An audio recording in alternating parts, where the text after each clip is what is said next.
Guys, welcome back to another video. Today we're going to be reacting to the Coraline bug theory by Karsten Rundquist. Don't know how to say that name. I saw Coraline like a month ago, or 2 months ago, and I have such bad memory. I already forgot most of it, and I'm about to forget everything. So I might as well watch it right now. Yeah, let's see.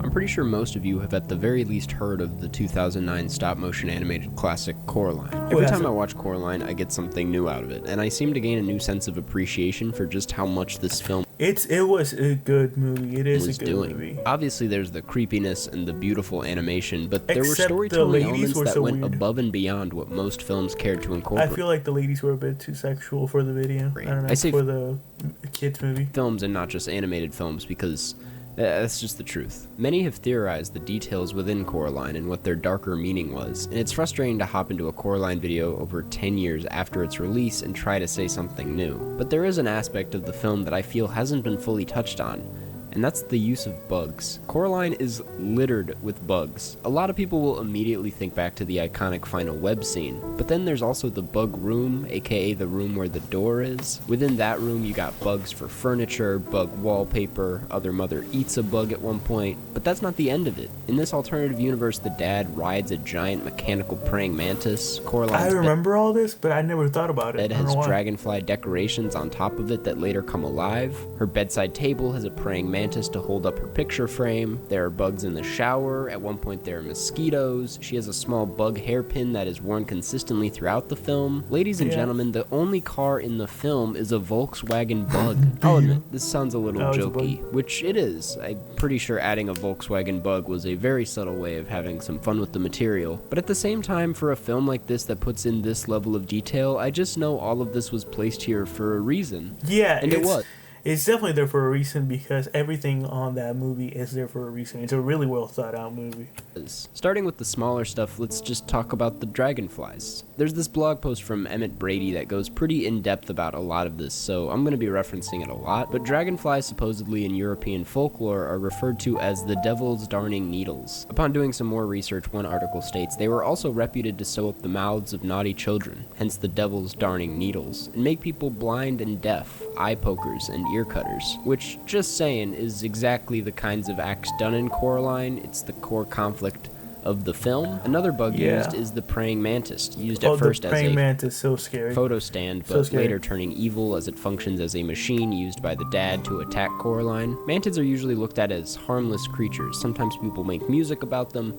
They're pretty wise. Just look at Kung Fu Panda. But Coraline turns that idea on its head for the sake of horror, using the trustworthiness of a mantis as a means of control, putting other father in a violent position. Then there are the beetles and the cockroaches, which simultaneously play such a big role and such a small role at the same time. They function as most of the furniture in this bug room, almost like henchmen for Other Mother. Brady's explanation for this is that cockroaches and beetles are often always around, but we don't see them, which I guess is why they make for great furniture replacements. Furniture is also lifeless, giving it a sense of immortality, which lines up with cockroaches and the idea that you can't kill them, which also lines up with Other Mother's intentions of trying to live forever. And lastly, there is of course the spider, which is kind of the core of this entire thing. The spider scene was I'm crazy. Getting at. Anyone who has seen the movie remembers that scene is insane, bro.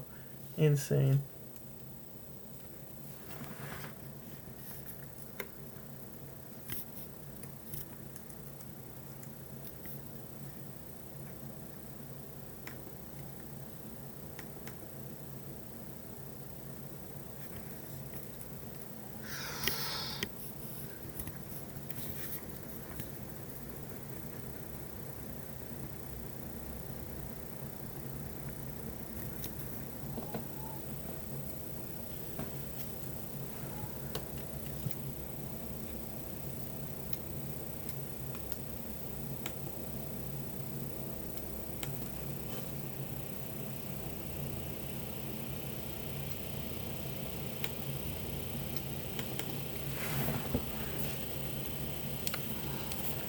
the web scene, like I mentioned earlier, and that this entire time Other Mother was a spider, or a monster spider, or she's a spider, that's the point. It doesn't take much research to find that the meaning of spiders in folklore is not at all far away from what they are meant to represent in Coraline. On worldbirds.org, it said that spiders in dreams represent fear. Freud believed that dreaming of spiders represents the mother that devours her children, which she does through possessiveness or guilt. When you dream of spiders, you are dreaming of webs, ancient knowledge, language, intricacy, and creativity, the circle of life, transmutation, feminine power, and creation. Keep in mind, Coraline typically encounters Other Mother in this universe when she's dreaming. Is that not exactly what the Other Mother does to Coraline in the film? I also think the other bugs within the story are all working towards the spider, but I feel like this is pretty obvious considering their numerous attempts at harming Coraline and the button eyes that they have. The spider thing is weaved through the entire story, as the opening credits start with her essentially injecting this quote-unquote evil stuffing into the Coraline doll, the way a spider injects poison into its prey, the way Other Mother is only ever seen eating a bug and her plates are consistently empty, the way she lacks the vision the way a spider never thought about that does, how she uses surroundings as a means of luring rather than emotional attachment. But as usual, and also like the trap that she builds, kind of like a spider web, it just traps you in there, you know.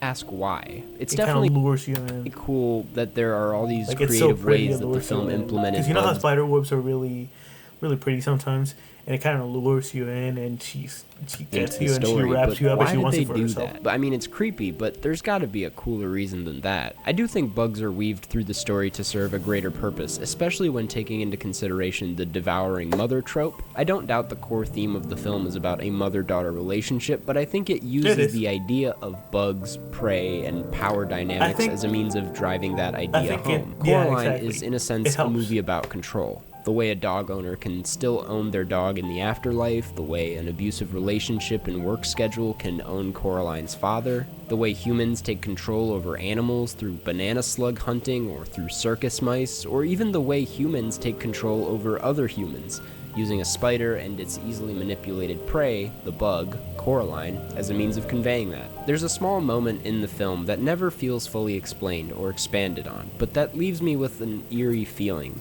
It's when Coraline and Wybie are going about their night and stop mid-conversation as they see a bright balloon mysteriously floating through the sky and into the top floor. They drop everything and, without saying a word, follow said balloon as if they're moths wandering towards the light, completely uncontrolled. Which is much more unsettling. Let's be clear, they don't say anything because he doesn't say anything. Like, when he's in that world with the button eyes, I'm pretty sure he couldn't talk. When you take into consideration that Other Mother is in control of this world, and she likely put that balloon there as soon as Coraline began to question the morality of Wybie's stitchings. All of that happening at the same time really makes it feel like Coraline is the bug in this situation. In a blog post by Lottie McGuire, she writes that in fairy tales, insects are usually called upon to do impossible tasks, similar to how the bugs are treated in the other world. Which is true. Other Mother sends all these other bugs out to lure Coraline towards her, and she survives on this control. The only reason she's really alive is from stealing the souls of other children. The same way a spider survives only on control, through creating webs and stealing the lives of other bugs. But spiders can't help that, you know? That's just the way they are. We can't fix spiders. We survive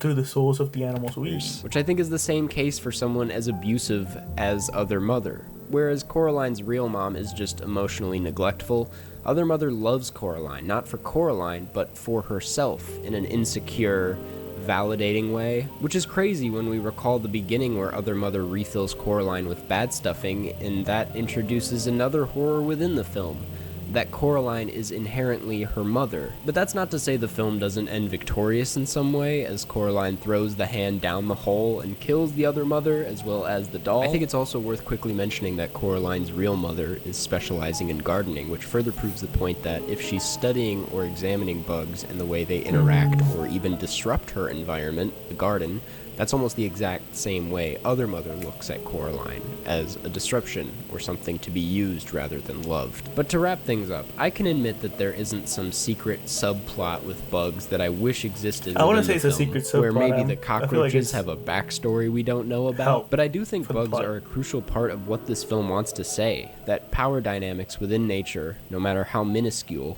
also exist in a form just as violent within households. And that's all I have to say about it. Thanks for watching. Make sure to check out Coraline and form your own opinion. And before you head out, I want to give a quick thank you to this week's sponsor, Squarespace. That was a great video. Yeah, I feel like it's not just a subplot. I'm pretty sure it's just symbolism. But yeah, great. I never really thought about that. Great video, great in depth review. All right, see ya.